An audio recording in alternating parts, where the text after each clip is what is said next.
श्री सद्गुरु महाराज की जय। ग्रामवासी के लोग इतने दूर दूर में बैठे हैं और बच्चे आगे हल्ले कर रहे हैं। जो मैं समझाना चाहता हूँ, जो सुनाना चाहता हूँ, जब तक श्रोता और वक्ता आमने सामने नहीं होते हैं तब तक वो श्रोता को सुनने मन लगेंगे, वो वक्ता को कहने मन लगेंगे। इसलिए आप सभी जो दूर दूर बैठे हैं सब नैतिक में आ जाएगा। श्री सद्गुरु महाराज की जय। मंगल मूर्ति सद्गुरु मिलवे सर्वधा।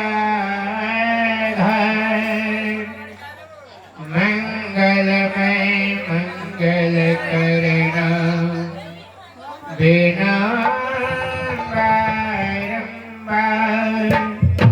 धन धन सद्गुरु सुखदायक। महिमा कहीं न जाए। जो कुछ कहूँ तो मेरी कृपा मोती कठोर बसार। सद्गुरु महाराज के चरण कमलों में कोटि कोटि नमन। आए हुए धर्म प्रेमी सज्जन वृंदे, भक्ति माता एवं बहनों, अभी आप लोगों ने संत स्तुति का गायन श्रवण किए, पुनः हनुमान चालीसा का पाठ श्रवण किया और रामचरितमानस सदग्रंथ का पाठ आप लोगों ने सुना। परमाराध्य संत सद्गुरु महाराज की असीम कृपा और हनुमान जी का बड़ी महिमा है। गोस्वामी तुलसीदास जी महाराज को जब वैराग्य हुआ, और गोस्वामी तुलसीदास जी महाराज को वैराग्य कब हुआ? जब उनकी धर्म पत्नी की फटकार मिला।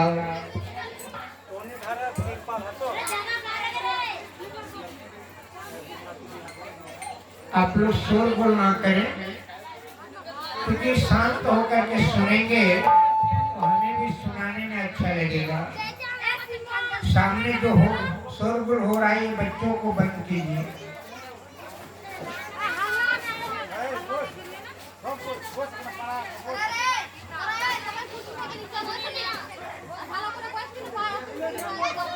सत्संग शांति का वस्तु है और शांत भाव से जब तक आप श्रवण नहीं करेंगे तब तक ज्ञान को समझ नहीं पाएंगे। गोस्वामी तुलसीदास जी बड़ी विषयी था, विलासिता था। थे तो पंडित ब्राह्मण विद्वान, मगर इतनी विलासिता था, इतनी विषयी था, इसका वर्णन नहीं किया जा सकता है।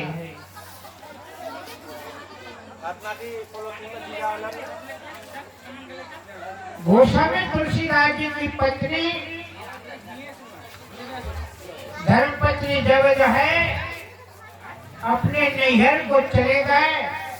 जब तो तुलसीदास जजमानी करने के लिए सब जजमान के यहाँ चले गए और उधर से जजमानी करके जब लौटते हैं तो अपने धर्मपत्नी को अपने घर पर नहीं देखते हैं। तो नहीं जैसे पाया, अड़ोस पड़ोस से पता किया तो पता चला कि वो अपने नैहर को चली गई है। बरसात का महीना था और नदी को पार करके जाना था। नदी में बाढ़ आ चुकी थी, उफान मार रहा था। उसी समय गोस्वामी तुलसीदास जी रात्रि के समय अपनी पत्नी की याद आया और उन्हें पत्नी से मिलने के लिए जाने की इच्छा हो गई। अब रात्रि के समय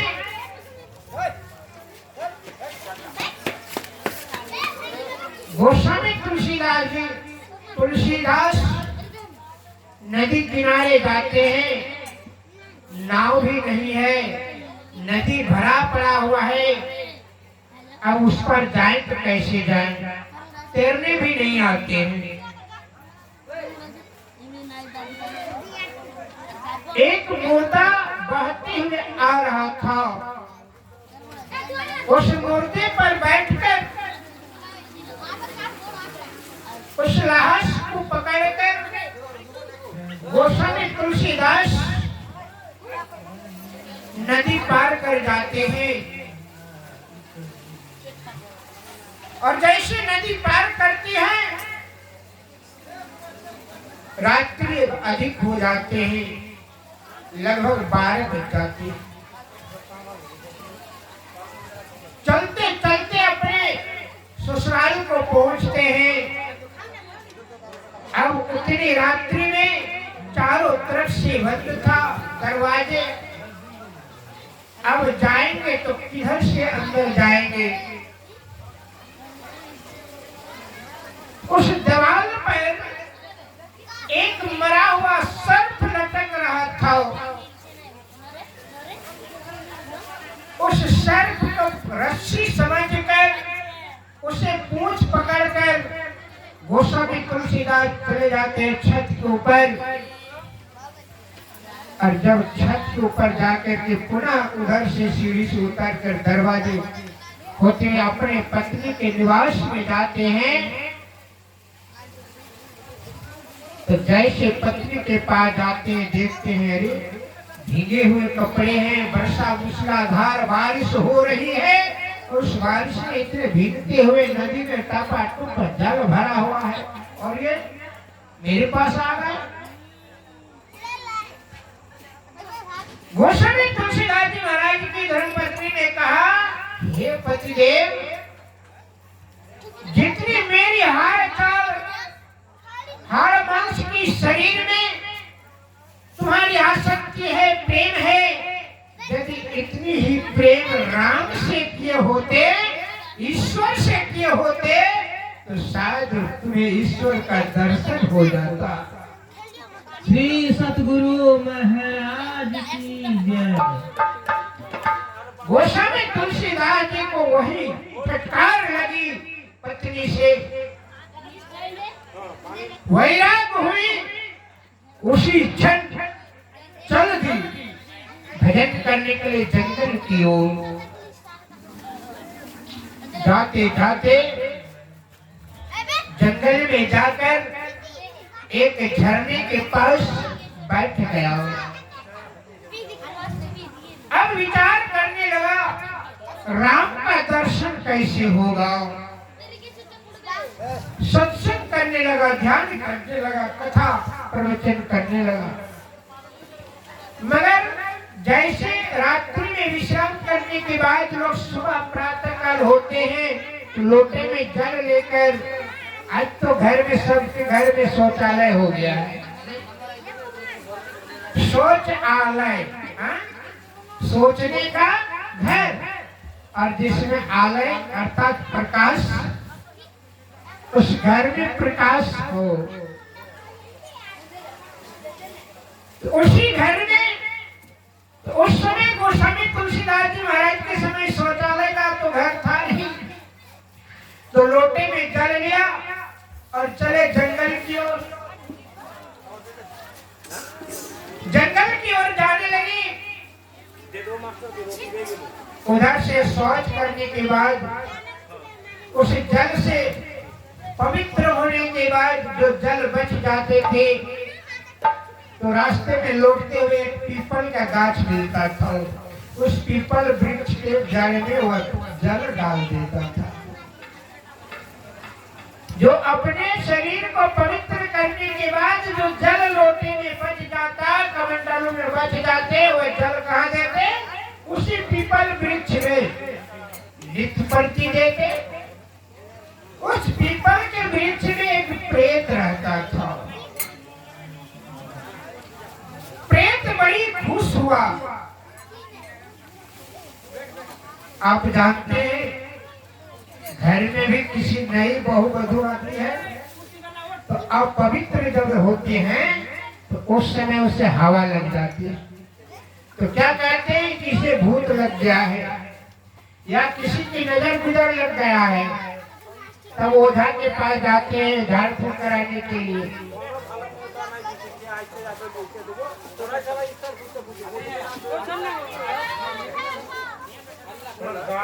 आप लोग थोड़ा शांति बनाए रखे, बच्चा सबको शांत कीजिए। श्री सतगुरु महाराज की जय। तो वह प्रेत दर्शन देते हैं गोस्वामी तुलसीदास जी महाराज को। जैसे प्रेत ने दर्शन दिया, गोस्वामी जी से कहा कि तुम जो कुछ मांगना चाहते हो मुझसे वर मांग लो। गोस्वामी जी ने कहा कि आप यदि मुझे देना ही चाहते हैं तो राम जी का दर्शन करा दो। किसका दर्शन? प्रभु राम का दर्शन करा दो। उस प्रेत ने कहा ये तो मुझसे संभव नहीं है, मुझसे धन दौलत मांग लो। किसी को परेशान करना है तो मेरा काम, मुझसे काम ले लो। किसी को अच्छा करना, किसी का काम बनाना है तो मेरी सहायता ले लो। प्रेत ने कहा, मगर राम जी का दर्शन ये तो बड़ी पवित्र है, इसलिए उनका दर्शन असंभव है। श्री सदगुरु महाराज जी की जय।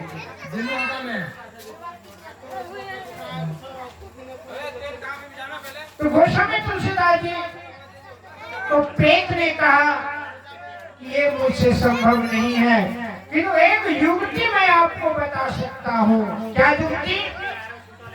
कि जहाँ आप सत्संग करते हैं, जहाँ पर आप जप ध्यान करते हैं जिस राम का, वहाँ पर आपके सत्संग में जो श्रोताएं आती है, उस सबसे पहले एक श्रोता वृद्ध व्यक्ति लाठी लेकर के आकर के बैठते हैं, और जैसे आप सत्संग समाप्त करते हैं, सत्संग प्रारंभ करने से पहले एक वृद्ध व्यक्ति आता लाठी लेकर बैठता है, और आपका सत्संग समाप्त होने के बाद सब चले जाते, उसके बाद वह व्यक्ति उठ करके जाती। उस व्यक्ति का तुमने पैर पकड़ लेना, वह कोई दूसरा नहीं है। वो कौन है? तो हनुमान जी है। वो प्रेत कह रहे हैं, उस हनुमान जी का पैर पकड़ लेना, वो तुम्हारे सत्संग में देश बदल करके आते हैं। जब उनकी पैर पकड़ लेंगे तो तुम्हें दर्शन युक्ति बता देंगे, राम का दर्शन करा देंगे, क्योंकि राम का सेवक कौन है? हनुमान जी है।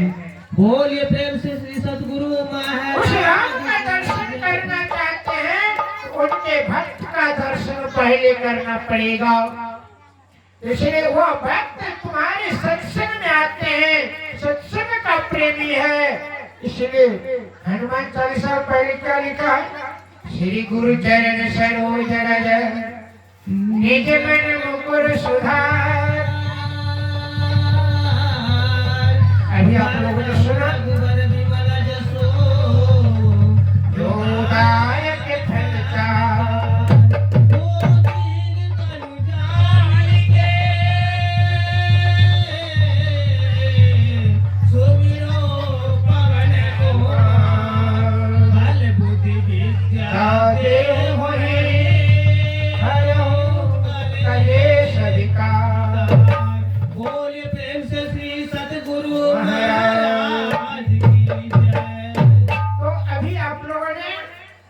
हनुमान जी का दर्शन किसने करवाया? प्रेत ने। किनसे कराया? तुलसीदास से। तुलसीदास जी दूसरे दिन की सत्संग में बैठे तो देखा एक वृद्ध व्यक्ति लाठी लेकर के आते हैं और सबसे पीछे बैठते हैं। सत्संग हुआ, सभी श्रोताएं, सत्संग प्रारंभ हुआ, श्रोताएं आए, बैठे, सत्संग सुना, फिर सब गाने लगे। सब गोस्वामी जी को प्रणाम करके निकलते गए। वह वृद्ध व्यक्ति अंतिम में उठ करके अब कहा सब चले गए, अब मैं भी जा रहा हूँ। यह करके जाने लगे। उसी क्षण गोस्वामी तुलसीदास जी महाराज जाकर उस व्यक्ति का पैर पकड़ते। उस व्यक्ति ने कहा गोस्वामी जी तुम मुझे पाप क्यों चढ़ाते हो? तुम महात्मा हो, संत हो और मैं तुच्छ छोटा सा भक्त हूँ। कहा नहीं, आप तो राम के भक्त हनुमान है।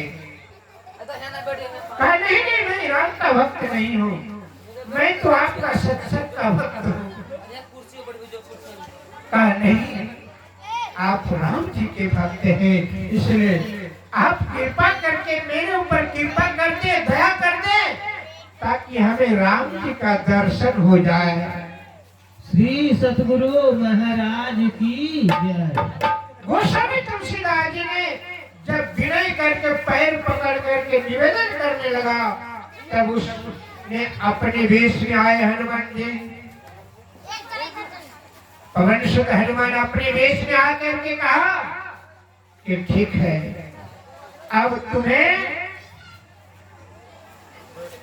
दर्शन राम जी का हो जाएगा। फलानी जगह पर चित्रकूट में गोस्वामी तुलसीदास प्रातः काल चंदन घिस रहा था। उस समय दो नौजवान आते हैं, कंधे में तीर धनुष ले, घोड़े पर सवार होकर, छोटे छोटे बालक हैं। कहा बाबा जी वह तिलक मुझे भी लगा दो। गोस्वामी तुलसीदास जी ने तिलक लगाया, चले गए और पुनः गोस्वामी जी का सत्संग प्रारंभ होने लगा। हनुमान जी आ गए, सत्संग प्रारंभ हुआ, सत्संग चलने लगा। सत्संग समाप्त होने के बाद पुनः जाने लगा, सब चले गए। तो गोस्वामी जी ने कहा, फिर से पैर पकड़ लिया। कहा बाबा आपने मुझे राम जी का दर्शन कराया नहीं। कहा राम जी का तो दर्शन कराया, आपने चंदन लगाया, पहचाना नहीं? कहा नहीं। क्यों नहीं पहचान रहा है? पहचानने का क्या काम है? कैसे पहचान होगी? कहा ठीक है, कल तुम्हें दर्शन करा दूंगा। आज तो चले गए, नहीं पहचान पाए, कल तुम्हें पहचानवा दूंगा, राम जी से दर्शन करा दूंगा, भेंट करा। दूसरे दिन भी चित्रकूट घाट पर चंदन घिस रहे थे। वो नन्हे नन्हे बालक के वेश में आए और कहा बाबा मुझे चंदन लगा दो। हनुमान जी सोचा कि आज भी ये दर्शन नहीं कर पाएंगे, तो उसका क्या, उस वृक्ष में चले गए, बैठे थे हनुमान जी और तोते की भाषा में कहा कि गोस्वामी जी तुलसीदास घसत चंदन लगावत रघुवीर, तिलक लगावत रघुवीर। गोस्वामी तुलसीदास जी ने रघुवीर को चंदन लगाते हैं। गोस्वामी तुलसीदास जी वहां पर भी राम को पहचान नहीं पाए। चंदन तो लगाए मगर पहचान नहीं पाए। तो आगे हनुमान जी क्या कहते हैं? मन कर्म वचन जो ध्यान लावे, संकट से हनुमान छुड़ावे। राम जी का दर्शन करना है तो ध्यान किसका करना पड़ेगा? हनुमान जी का। और हनुमान जी का ध्यान कैसे करना पड़ेगा? तो मन कर्म वचन, मन से कर्म से और वचन से, तब संकट से हनुमान जी छुड़ा मुक्ति कराए। मन कर्म वचन जो ध्यान लावे। ध्यान करने का युक्ति क्या है? केवल मूर्ति स्थापना कर दिए क्या दर्शन हो जाएगा? आप लोग बताइए, हनुमान जी शाकाहारी है, फलहारी है कि मांसाहारी है? बता सकते हैं? हाँ? हनुमान जी के सामने बकरी का पीठ ले जाकर के रख दीजिए, खाएगा क्या? नहीं खाएगा ना। यानी वो पवित्र है, संत है, शाकाहारी है, संत है, राम का भक्त है। उसका भोग क्या लगते हैं? फल, विवाह, मिष्ठान नहीं, मगर मंदिर का स्थापना कर दे। मंदिर को तो बड़ी पवित्र रखते हैं, मगर जिस मंदिर को आपका बनाया परमात्मा ने, गॉड ने, ईश्वर ने, उस मंदिर को आपने क्या पवित्र रखा है? विचार कीजिए। उस मंदिर को आपने पवित्र नहीं रखा है। और वह मंदिर कौन सा है? जिस शरीर में आप निवास करते हैं। ये शरीर को पवित्र बनाओ। इस शरीर को पवित्र करेंगे तो हनुमान जी खुश होगा। और हनुमान जी जब खुश होंगे तो राम जी खुश होगा। क्योंकि राम की भक्ति करने के लिए उनका भक्त का पूजा करना पड़ता है। और जब तो भक्त का पूजा नहीं करेंगे